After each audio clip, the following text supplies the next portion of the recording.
was toying with what my prospects would be if, say, I flunked out of college. I was tossing around how I would react to this and really coming to terms with the fact that this is one real outcome for many people. All your hard work and all your money do not guarantee you make it to graduation. Balancing real life and school can get pretty intense, and sometimes it may seem like a better idea to pack it up and go back to your friends and family. But sometimes, after you really analyze the pros and cons, you realize that the best idea is to stick to your goal and to make it happen. Each person comes to college with their own set of circumstances that shape their journey, and each person who makes it to the end was able to balance or avoid certain external pressures while also finding within them the push to keep going. I wanted to look a bit into all the factors and characteristics that allow some people to get to college and to either make it through or to not. I started to pay attention to why I was having so much difficulty starting this project. And I kind of thought back on my whole career as a student, and I realized that the feelings I was feeling, these feelings of anxiety, were not new. And I looked back to my childhood, and I remembered them from third grade. I remembered them from fifth grade. I remembered them from high school. Anytime a big project, especially a long-term project, came up, not only did I find I didn't do it, but I felt very anxious about the fact that I hadn't done it. I wish I could explain to somebody. I'd had tons of ideas and tons of information. I just had no way to start it. I didn't know where to go with it. I got overwhelmed. And I wondered why I always had these feelings of being overwhelmed when I kind of had a good idea of where I wanted to go, just I couldn't get it tangibly done. I wasn't just interested in people who didn't go to college or who did go to college.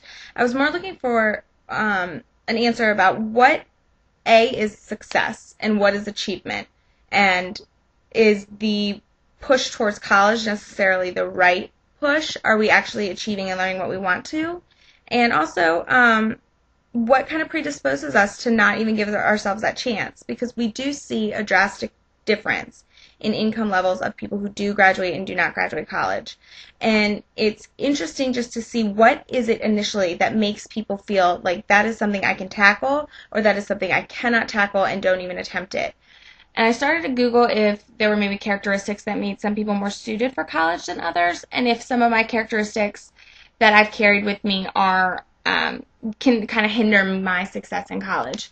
And what I found out is that there's a strong correlation between childhood stress coping methods and academic success, and there's also a strong correlation between success and feeling connected to your family or feeling connected to some intimate group as a child. There are so many different theories, attitudes, and ideas about what makes a good student. In order to make my own conclusion, I wanted to read as much as I could about it. I started to Google all kinds of questions relating to college graduation. For example, a few topics I looked up were the effects of intelligence, socioeconomic status, stress coping methods, and how those related to college graduation. Unsurprisingly, there was a pattern of traits that made people not do as well in college or did better in college. Here is a compiled list of the 9 reasons that people most likely drop out, and none of them are really groundbreaking. They make sense.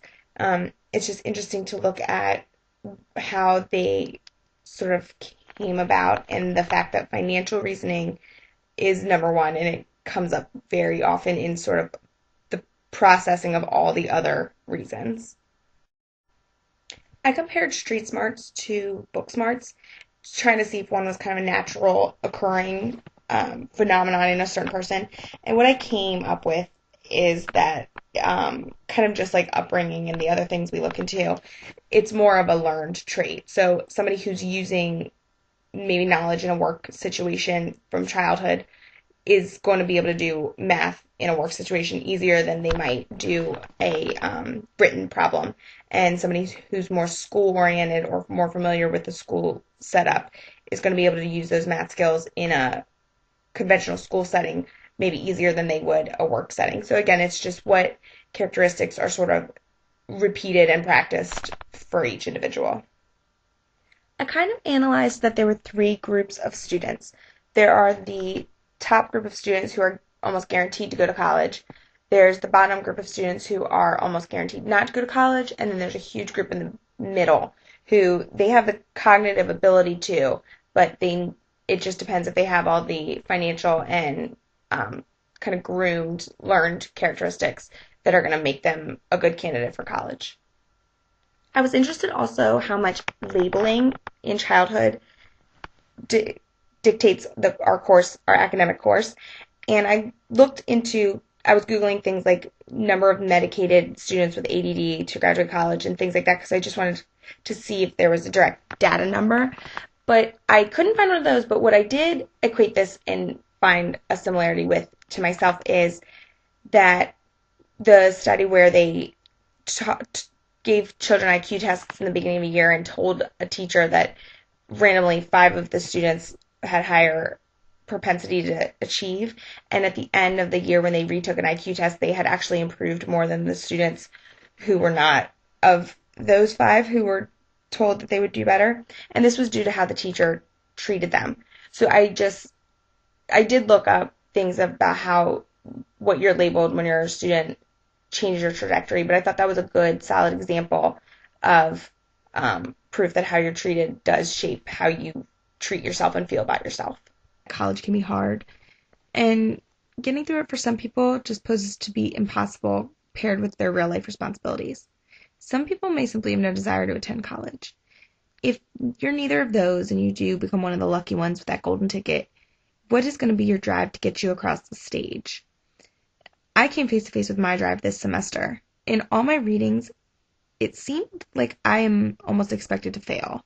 From certain aspects of my childhood to the number of things I could check off that top 9 reasons people drop out list. It is assumed that I'm not going to make it to the end. It almost was set up for me not to. My eye is on the prize, and I'm going to keep trying until I reach my goal or I have no more options. I'll be honest, I find it a little hard to make meaning out of school sometimes. Um, I love to learn and I love to teach, but I don't always love school, and I've wrestled with that throughout my life. People say if something's not broke, don't fix it. But I say if it is broke and you had the chance to fix it and you didn't, then you have no right to say anything about it being broken. I look back on my schooling and I see people who I came into contact with who shaped my life, who shaped my attitudes and how I feel and live.